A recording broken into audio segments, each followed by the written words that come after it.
Esquerra Republicana acaba d'escollir el seu candidat a l'alcaldia de la Seu d'Urgell per les eleccions municipals de l'any vinent. En assemblea, la militància local ha escollit de forma unànime a Francesc Viaplana com a candidat. Aquest urgellenc de 31 anys serà l'encarregat de substituir a Miquel Caminal, que no es presentarà a les properes eleccions. Viaplana és també president regional d'Esquerra Republicana a l'Alt Pirineu i Aran. Il·lusionat.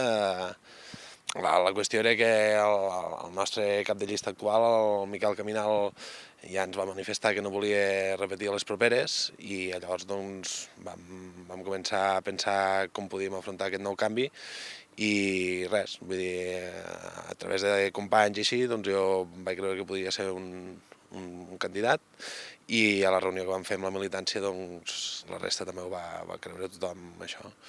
I res, il·lusionat i amb ganes i a veure com resultarà amb la resta de l'equip que ara mateix estem construint entre tots. Viaplana, conjuntament amb altres membres de la secció local d'Esquerra Republicana, han estat aquests dies recollint plàstics de la llera del riu Segre per facilitar-ne la neteja.